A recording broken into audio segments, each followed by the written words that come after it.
ating lahat. Unang-una, nagpapasalamat ako sa inyo. Kahit na tayo ay nasa oposisyon, kayo'y nandito pa rin. Hindi kayo tumalon sa kabila, hindi nyo kami dinidisown, bagkos kayo'y andito pa rin, sumusuporta sa amin. Palakpakan po natin ang ating sarili. Yan ang mga tao na may prinsipyo. Yan ang mga tao na sa amin sa Bisaya, dunay baruganan. Kaya ako'y sumasaludo sa inyo. Sa Bisaya pa, bahalag mga bungi, basta dili gyud ko mod-ag baruganan. Kung sa Tagalog pa, bahala ko mga sira yung, awan ko, basta bungi. Bahalag mga bungi, basta hindi ako lilipat ng kampo. Yon po, itaga nyo sa bato. Alam po ninyo, noong Sunday, February 11, official first day of the campaign period, wala po tayong ginawa. Pinauna natin yung kabila. Sige, mag-proclaim kayo dyan. Kami, mga dihado kami, dito lang kami mamaya after 2 days. Today, 13 kami mag-proclamation. Hinayaan natin sila. Ang ginawa namin ni Atty. Jimmy Bundok, pumunta kami sa simbahan, sa Lourdes Church, dito sa Quezon City. Kami po'y nagsimba doon kasi we believe na bago ka sasabak sa napaka-importanting bagay, kagaya nung kami ay mga sundalo pa, bago kami mag-jump off, aakyat sa bundok para makipaggira sa mga NPA, ginagather ko yung mga tao ko. Kami lahat nagdadasal, Lord, sana 50 kami na aalis. Sana 50 rin kami makakabalik dito sa aming kampo. Yan ang palagi naming dasal. Na sana, Lord, bigyan mo kami ng lakas, presence of mind, para hindi kami matalo sa gira na ito. Kahit na ilang libong NPA yan, talagang uupakan namin yan, hindi kami atras. Basta nandiyan ka lang, Lord, huwag mo kaming iwan. Yun po ang dasal namin. Kaya, February 11 was a very special date for us. Kaya kami ni Atty. Jimmy Bundok, we decided to go to church. Nagsimba kami at humingi ng blessing kay Lord. Na sana, Lord, yung aming campaign period, kaming lahat ng team PDP Laban, Team PDP Laban Plus, kasama yung aming mga adopted members ng aming partido, sana po bigyan mo kami ng lakas, bigyan mo kami ng magandang kalusugan para matapos namin yung aming kampanya. So, despite of that, sila'y nauna, wala nang ginawa, kundi puro patira ng tira sa atin. Wala na nga kaming tahimik. We were giving you the moment. Sa inyo na yung February 11. At sa amin ang February 13. You have the moment. Pero, bakit tayo tinitira?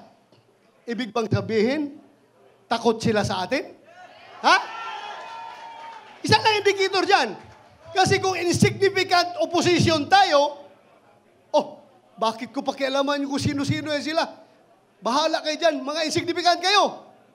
Pero the mere fact that the knowledge that the President of the Republic of the Philippines ang tumitira, ibig sabihin, we are somebody.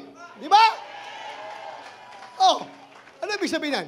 Gusto ko lang sagutin. Ito, sagutin ko lang. In fairness, in fairness sa lahat ng mga mahirap na lumaki, nagbibinta ng suka na kagaya ko.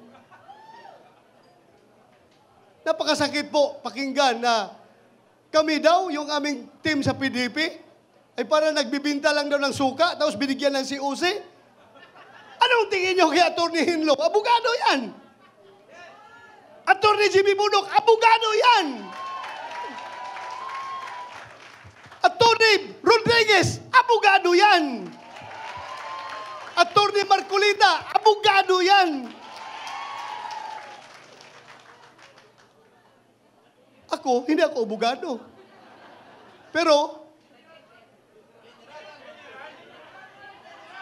murag abogado. Ako lang, talagang, alam nyo, yung suka, maliit pa ako, yung lolo ko po, mananggite. Alam nyo yung mananggite? Yung umaakyat sa puno ng niyog para kukuha ng tuba. Sinasamahan ko yan every morning. Ako ang nasa ilalim ng puno kasi yung tuba na kinukuha niya sa taas, binababa niya, ako ang tagatanggap. At yung tuba na kinukuha niya, binibinta niya yan. Kapag hindi nagbinta ang tuba, kinabukasan, bahal na yan. Ano ibig sabihin ng bahal? Hindi na presko. Bahal na, medyo mapakla na yung tuba. Pagkapangatlong araw, mas lalong mapakla. Bahal pa rin ang tawag namin yan.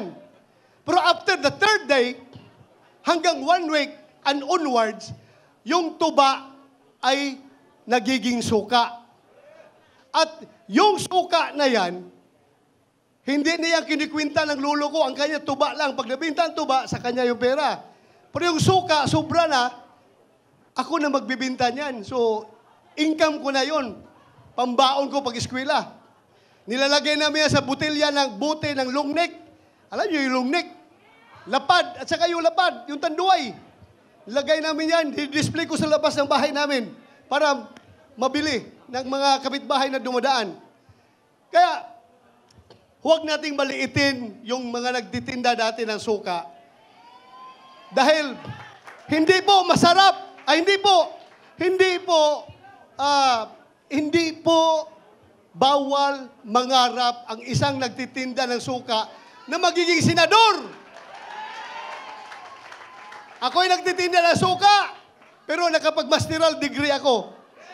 Nakapag-doctor of philosophy ako.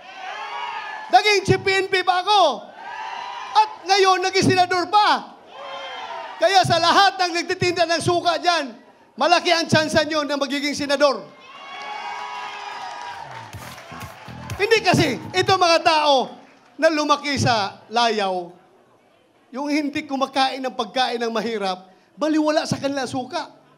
Pero sa ating mga mahirap, very essential ang suka sa ating kusina. Dahil hindi masarap ang tuyo, hindi masarap ang bulad, hindi masarap ang daing kung walang suka. Kaya, sige lang, tawagin na nyo kaming Team Suka. Okay lang. Team Suka, basta importante, kami ang nagpapasarap sa ulam ng mga taong mahihirap. Di ba? Kasi kung walang suka, hindi masarap yung daing, yung tuyo. Masakit masyadong malunok yung kanin na ang presyo ay tag 50 pesos, hindi 20 pesos, ha? Hindi 20 pesos ang kilo ng bigas. 50 pesos to 58 pesos. Minsan naabot pa ng 60 pesos. Kami po ang tumutulong na malunok ng ordinaryong tao, yung kanin na mahal dahil sa suka na sinasawsaw yung bulad. So okay lang, tawagin nyo kaming Team Suka. No problem. Basta kami ang suka sa buhay ninyo. Ha?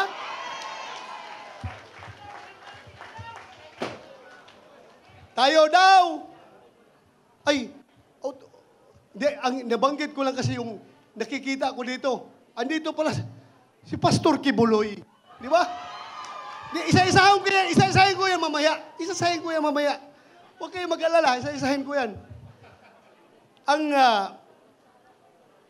Ang kandidato daw ng kabila ay may bahid ng dugo ang kamay.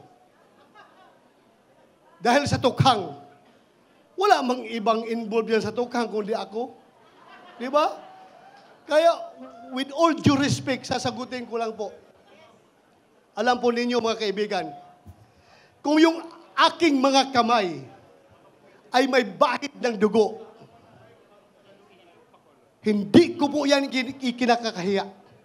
kung yung aking mga kamay ngayon ay may bahid ng dugo, dugo ng mga masasamang tao, kung kinakailangan na madumihan ng dugo ng masamang tao ang aking kamay para maprotektahan ang buhay ng mga matitino, mababait at mga law-abiding citizens, gagawin ko po yun. Itaga nyo sa bato. Gagawin ko yan.